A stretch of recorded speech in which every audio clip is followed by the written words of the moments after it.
इधर कौन खाएगा बिस्किट का पूरा? कौन खाएगा? हाँ मंथन पृथ्वीराज किधर है? इधर बिस्किट का पूरा खाया तूने? तो पृथ्वीराज ने खाया है। तुम ही हो भाई पृथ्वीराज।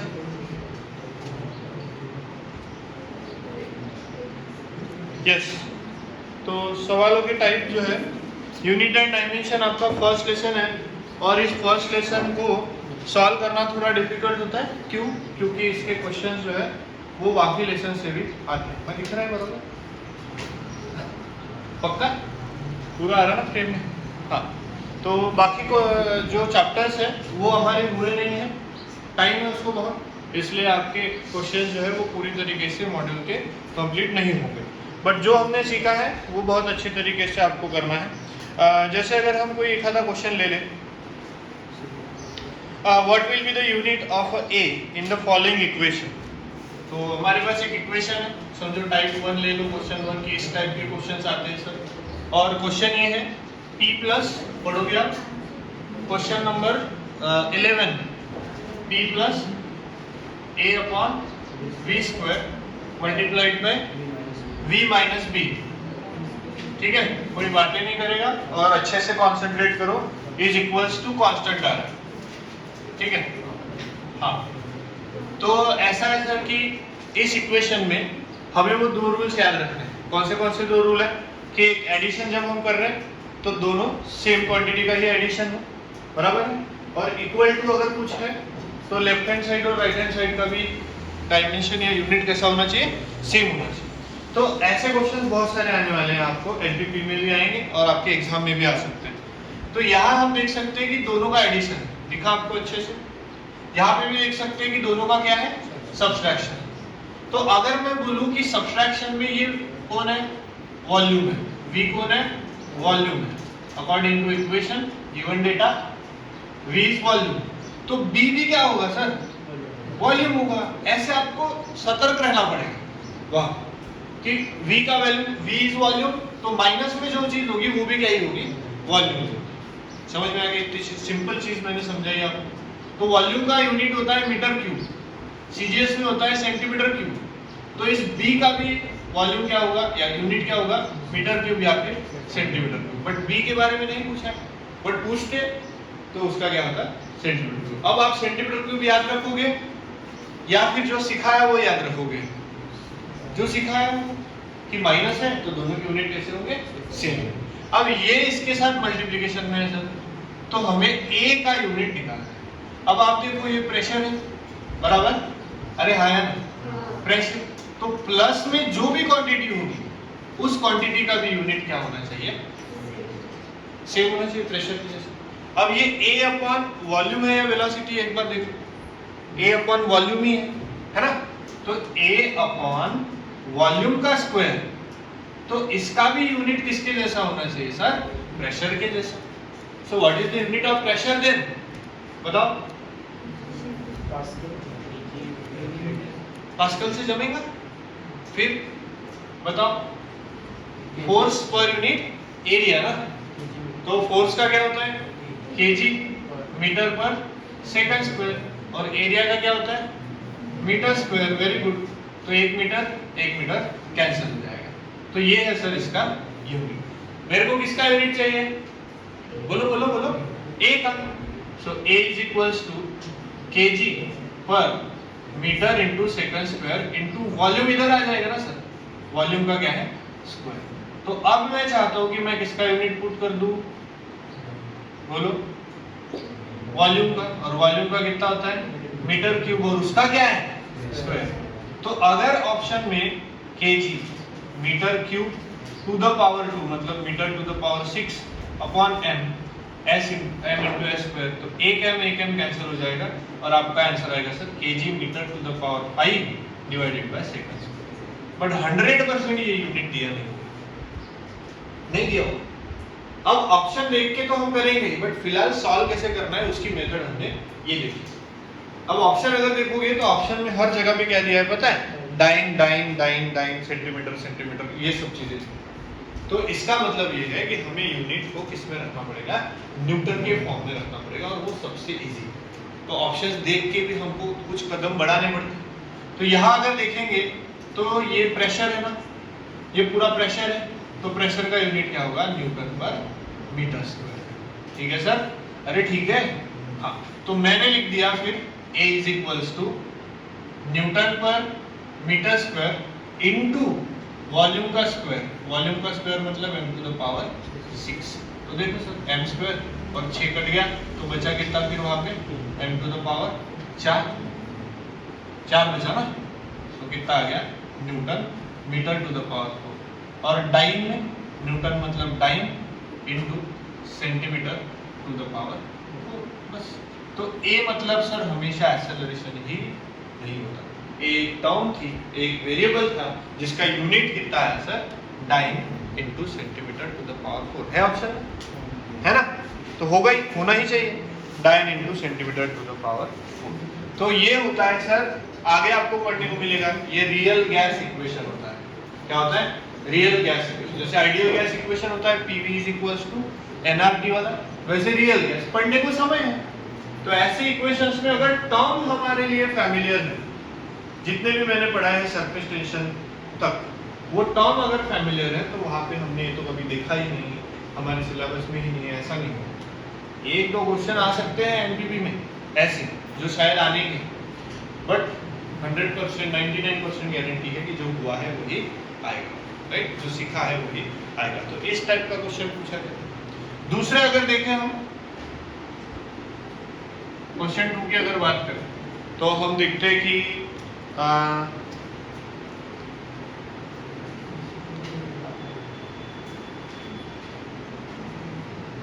हाँ, ये सबसे इंपॉर्टेंट है कि errors in the measurement of radius of sphere is 2%। कि सर रेडियस को मेजर करने में कितना एरर हुआ है, 2%। So del r by r is equals to 2%। ठीक है, then and that in its mass is 3%। 13 number का क्वेश्चन, मास का क्या आएगा, del m by m is equals to sir 3%, no doubt, है ना। Then the error in the measuring the density of the sphere. ठीक है, क्या measure करना है हमको, डेंसिटी ऑफ द स्फीयर। तो sir what is the formula of density first, mass upon, very good, volume. यही होता है मास अपॉन वॉल्यूम। तो मास इसको कैसे लिख सकते हैं अपन, इसको कैसे लिख सकते हैं, density is equals to mass upon volume. But volume नहीं चाहिए हमको, क्या चाहिए, रेडियस। तो सर स्फीयर का वॉल्यूम क्या होता है, 4/3 पाई r क्यूब, और वैसे भी r क्यूब में ही वॉल्यूम्स होते हैं। वॉल्यूम अगर बात करें तो टू द पावर 3 ही होना चाहिए। तो इसको सर ऐसे लिखना पड़ेगा। अब मैंने आपको जो सिखाया है वो ऐसे सिखाया है, देखो x is equals to a upon b अगर है तो इसको कैसे लिखेंगे, del x upon x is equals to del a upon a plus del b upon b, और जो भी पावर होगा वो कहा जाएगा मल्टीप्लिकेशन। क्या आप इसको और इसको कंपेयर कर सकते हो क्या, देखो 4/3 पाई छोड़ दो क्योंकि ये क्या है, कांस्टेंट। तो डेंसिटी को क्या लिखेगा मैं, del rho upon rho is equals to, very good, mass को क्या लिखेगा मैं, डेल m अपॉन m, है ना। और r क्यूब को क्या लिखेगा, 3 times del r by r। हो गया सर सॉल्व। ऐसे कम से कम 4 से 5 क्वेश्चंस मैंने डाले, ठीक है, 4 से 5 क्वेश्चन। आपको फॉर्मूला याद करना पड़ेगा, और याद हुआ है आपको ऑलरेडी, और उस फॉर्मूले में फिर उसको पुट करना पड़ेगा, और फिर उस पर अप्लाई करेंगे हम ये एरर वाली method. So del rho by rho हमको निकालना है, डेल m बाय m कितना दिया है sir, 3% plus 3 into del r by r क्या दिया, 2%। 3 3 जा 9, 3 2 जा 6, 15% है क्या ऑप्शन, हाँ क्या प्लस हो गया, हाँ सॉरी 3 3 जा 9 का को किया हमने, 3% प्लस 6%, 9% है ऑप्शन, ठीक है, 9% है ऑप्शन। ओके, अगर मैं गलती से यहाँ पे 2% लिख देता जैसे आपने बोला, डेल एम बाय एम की जगह पे पहला लिख देता और 2% लिख देता, और डेल आर बाय आर की जगह पे दूसरा लिख देता 3%, तो ये भी 101% ऑप्शन होगा। 3 3 9 प्लस 2 11% है ऑप्शन में। तो यही होता है, वो यही खेलते हैं सवालों से, इसी तरीके से खेलते हैं कि आपने थोड़ा सा इधर उधर कर दिया तो वो भी आंसर आएगा, और उस पैनिक सिचुएशन में आप ऑप्शन देख के फटक से क्या कर दोगे, टिक भी कर दोगे। हालांकि 11% आंसर ही नहीं है ना। पहले डेल एम बाय एम आया, पर दिया कौन सा है पहले, डेल आर बाय आर, तो बस 2% पुट कर दिया, नहीं चलेगा ऐसे। सावधान रहना पड़ेगा, सतर्क रहना पड़ेगा। 3% और ये क्या आएगा सर, 2%। हाँ, बाकी का सही है। फिर प्लस 6 नहीं, समझ में आएंगे पक्का, है ना। इस तरीके से बहुत सारे क्वेश्चंस आपको देखने को मिल सकते हैं। जैसे अगर आपको बोला जाए कि सर काइनेटिक एनर्जी फाइंड करो, तो काइनेटिक एनर्जी का फार्मूला क्या होता है, हाफ एम वी। तो उसने दिया है कि मास इतना रिड्यूस हुआ है, वेलोसिटी का एरर इतना आया है, मास का एरर इतना आया है, मेरे को एनर्जी में एरर चाहिए, तो लो यार del E by E is equal to, इसको कुछ लेना है क्या, नहीं लेना। एम को क्या लिखेंगे, del M by M, very good. V square को क्या लिखेंगे, 2 times del V by V. पण हा फॉर्मूला दिला राहणार का, नहीं दिला राहणार। ये फॉर्मूला कहाँ है, अपने पास है, वो अपने को यूज करना पड़ेगा। कि वो बोलेगा कि मास इतना % एरर हुआ है, मास में इतना % एरर हुआ है, वेलोसिटी में, आपको फाइंड करना है कि एनर्जी में कितना एरर देखने को मिला, एनर्जी का मेजरमेंट करने में कितना एरर देखने को मिला। That will be your achievement जब आप उस फॉर्मूले को इस तरीके से यूज करें। समझ में आया पक्का, इस तरीके से हो सकता है, ठीक है। एक होता है formula time period, time period is equals to 2 pi under root L by G, ठीक है। ये टाइम पीरियड का formula, time period equals to 2 pi under root L by G. तो पहले इसको हमको क्या करना पड़ेगा, अंडर रूट को पहले तो ऐसे लिखना पड़ेगा कि हम उसका पावर ले सके, और वो पावर कितना होता है 1/2। अंडर रूट मतलब 1/2 ना, तो मेरे को टाइम में एरर चाहिए, तो क्या रहेगा, डेल टी अपॉन बोलो T is equals L two the power 1/2 है, तो पावर मल्टीप्लिकेशन में और उसका एरर, प्लस पावर मल्टीप्लिकेशन में और उसका क्या सर, समझ गए पक्का, ऐसे। अब एक और चीज बता दूं और इसको खत्म करें। अगर आपको टाइम में एरर नहीं पूछा होता और आपको डेल जी या जी का एरर पूछा होता कि ग्रेविटी मेजरमेंट में कितना एरर हुआ है, क्योंकि उसकी वैल्यू कैसी होती है, फिक्स होती है। और फिर बेटा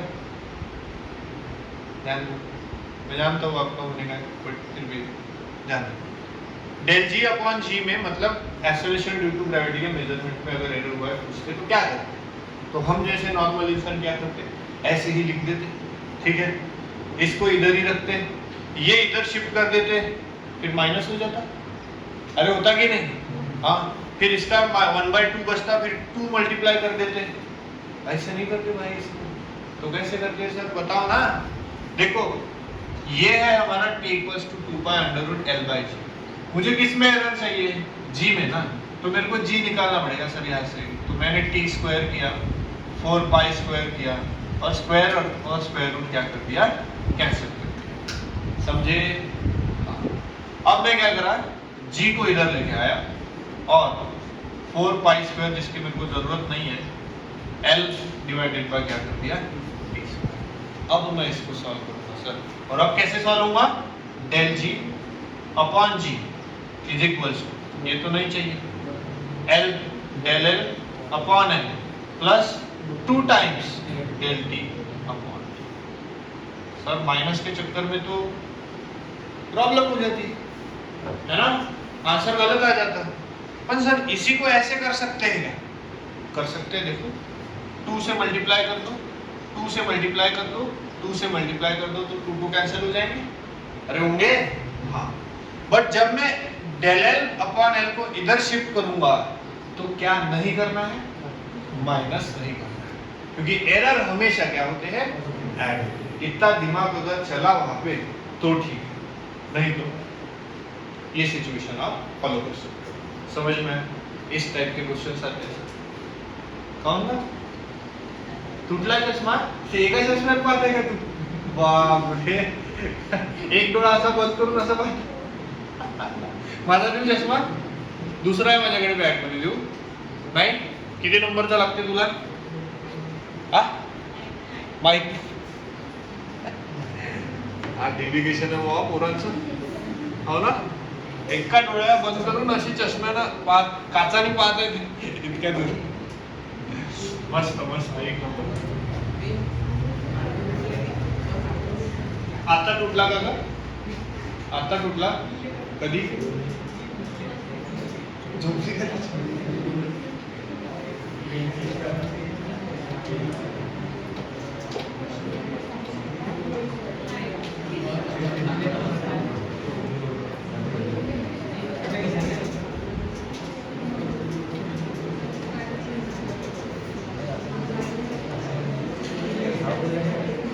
हाँ नेक्स्ट,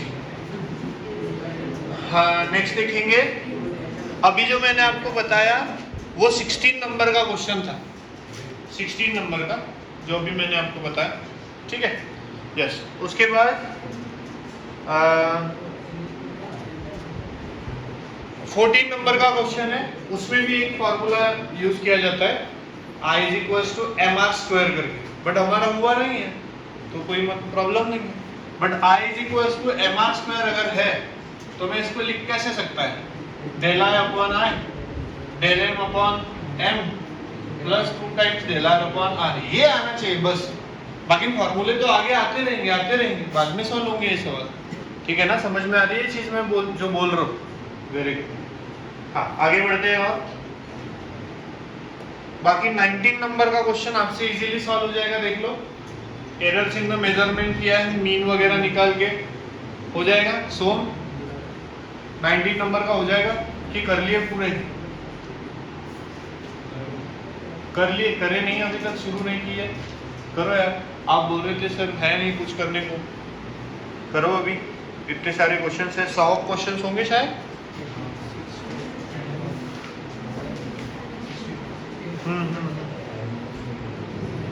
हाँ देखो नेक्स्ट क्वेश्चन देखो 20 नंबर का.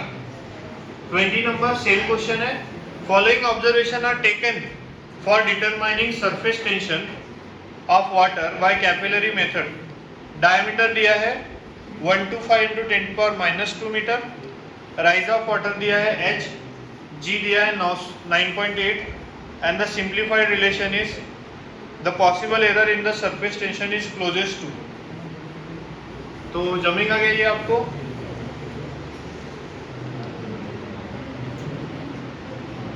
सरफेस टेंशन का ये फार्मूला नहीं हुआ है अपना, h रो g/2 है, बट आना चाहिए वो. सीधा एरर है उसमें. डेल r बाय आर आएगा, क्या आएगा फिर? डेल h बाय h आएगा और डेल g बाय g आएगा. बट अब प्रॉब्लम ये है कि इसके जगह पे लिखे क्या सर? यही तो प्रॉब्लम है ना कि उसकी जगह पे लिखे क्या. तो ठीक है, फिर उसको पेंडिंग में रखो, वो भी आगे आपको समझ में आ जाएगा. देन उसके बाद आगे बढ़ते हैं. आगे बढ़ते हुए 23 नंबर का तो कल ही करवाया मैंने. 23 नंबर का हो गया. सिंपल दिया हुआ है, क्या दिया है? a square b to the power 1/2 c to the power 1/3 d to the power 3 है ना. मतलब क्वेश्चन है x equals to a square b to the power 1/2 divided by c to the power 1/3 and divided by d to the power 3. तो इसका error निकालना है. a का 1%, b का 2%, c का 3% और d का 4% दिया.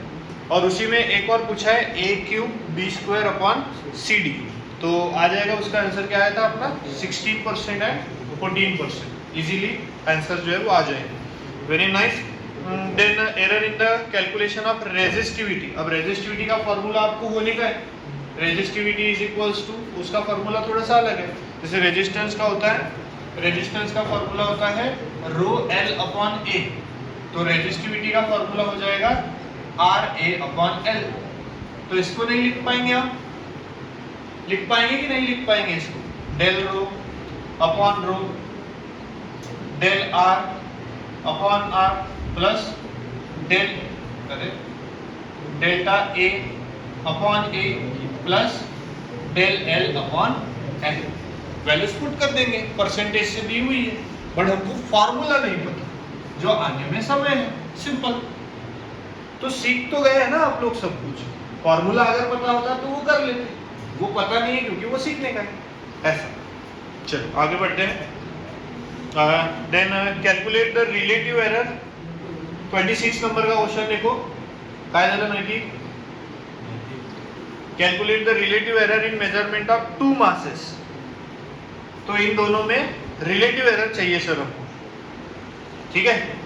तो कैसे निकालेंगे हम relative error, calculate the relative error in measurement of two masses.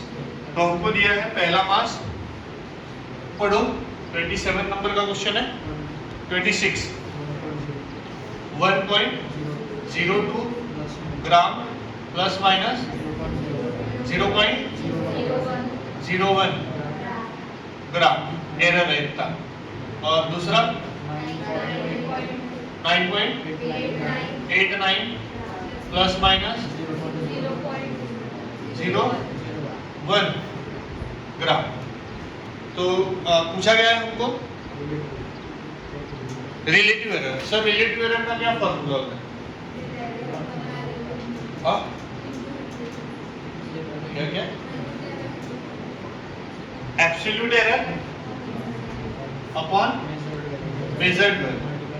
तो इसको sir A plus minus del A पकड़ लो, इसको B plus minus del B पकड़ लो, है ना। हमको पूछा है relative error in measurement of two masses, तो दोनों मासेस के मेजरमेंट में कितना relative error. So del A by क्या आएगा हमारे लिए 0.01 डिवाइडेड बाय 1.02, और डेल बी अपॉन बी देखो क्या आएगा 0.01 अपॉन 9.89 है या ग्राम है सर 9.89, ठीक है। तो देखो फिर कितना आएगा,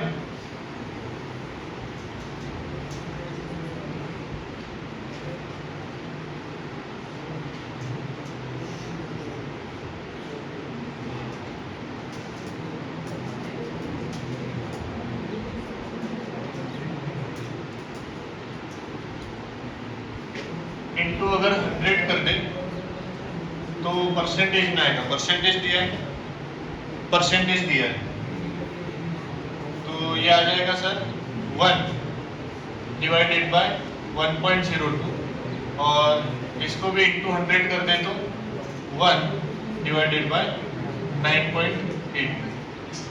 अप्रॉक्सीमेट अगर ले तो ये आ जाएगा 1%, है ना, और इसको अगर ले तो इसको 10 पकड़ लेते हैं तो ये आ जाएगा 0.1%। तो ऐसा कुछ दिया है 1% एंड 0.1%, बी ऑप्शन दिया है ना, plus minus 1% and plus minus 0.1%, ठीक है। तो ये रिलेटिव एरर इस तरीके से आप निकाल सकते हैं। आगे देखेंगे sir, the object uniformly travel a distance of, हाँ ये भी सवाल है, ऐसे बहुत सारे सवाल है। An object uniformly travel a distance of, कितना दिया है सर डिस्टेंस बताओ, थोड़ा जोर से बोलो यार। 13.8 0.2 मीटर, और दूसरा क्या दिया, टाइम, टाइम कितना दिया है 4 प्लस माइनस 0.3 सेकेंड, और पूछा है sir relative error in velocity. तो फॉर्मूला बताओ सर वेलोसिटी का, distance upon time, velocity displacement upon time, या स्पीड पूछा है तो डिस्टेंस अपॉन टाइम। तो डिवीजन है,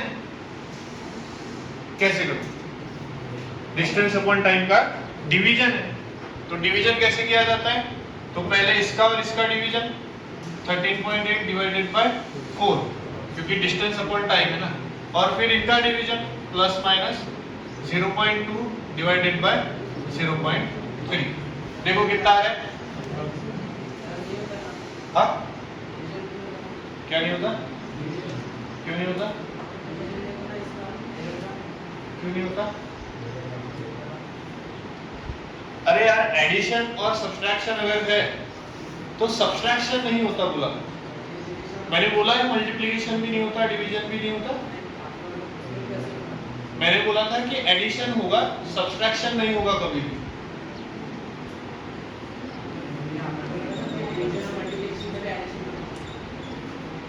वो जब भी अपन ने किया था वो ना, तो तभी तो करेक्ट करवाया मेरे को कि मल्टीप्लिकेशन किया ना अपन ने, तभी तो आंसर आया उसका √0.04 में ही तो करवाया अपन ने। ये देख, अगर हम a plus minus del a है कर रहे हैं और b plus minus del b कर रहे हैं, ठीक है। अब इसको अपन देख कैसे लिखेंगे, देख ध्यान दे, इसको कैसे लिखेंगे, डेल v, बोलो del v upon v is equals to, इसको कैसे लिखेंगे, del d upon d plus del t upon t, बराबर। अब डेल d का वैल्यू बताओ कितना है, डेल d का 0.2 डिवाइडेड बाय d का वैल्यू 13.8 प्लस डेल t का वैल्यू